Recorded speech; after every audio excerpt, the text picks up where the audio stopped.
Remember Skyward Sword? I remember.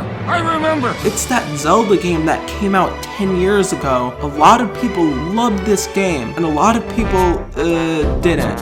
One of the most divisive things about the game was its motion controls. People hated having to swing their sword with Wii Motion Plus, which didn't even work a good chunk of the time. It didn't even work in the demos.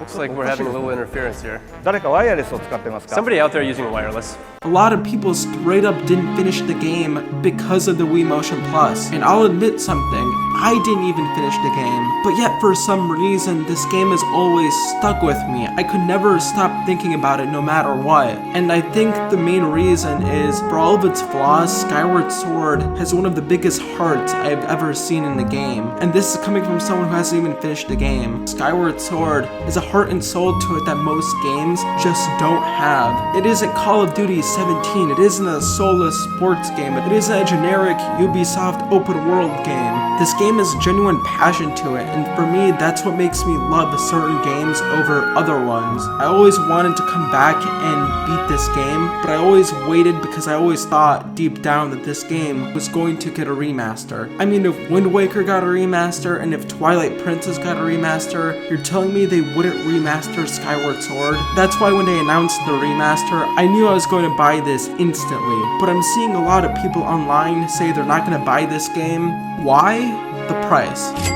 And you know what? I totally get it. $60 is way too much for a remaster. When any other company pulls something half as bad as this, we knock them down, we tear them down, we demonize them. Yet when Nintendo charges full price, they get a pass because they're Nintendo. I totally get it. Nintendo has always done this. I mean, look at the last few years. Mario Kart 8, $60. Donkey Kong Tropical Freeze, $60. New Super Mario Bros. U, $60. Yeah, it's wrong to charge this much for a game. I mean, it is. So why am I telling you to go out and buy it? Let's be real and let's be honest. Nintendo isn't going to change this pricing anytime soon for a remaster or a port. They're going to continue charging this much for a game regardless of what you do, because their games always retain their value. I mean, if you want to go buy a physical copy of a PlayStation exclusive like God of War or Days Gone, brand new, you're going to pay around $20 to $25, and if you want a brand new copy of a Skyward Sword for the Wii, you're going to be paying $90 to $100 to get it without the music CD, and $130 to $140 to get it with the music CD.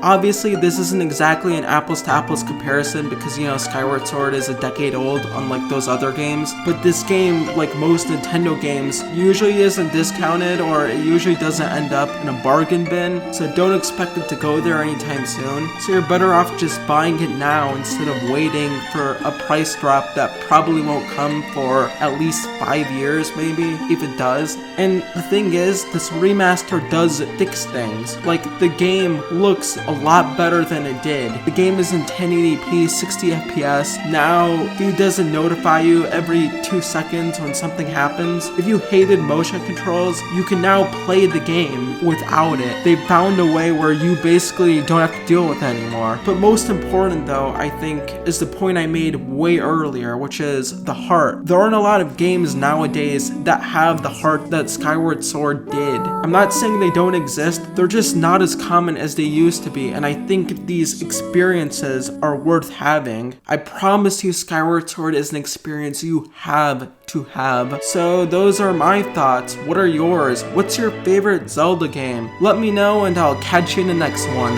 Bye-bye.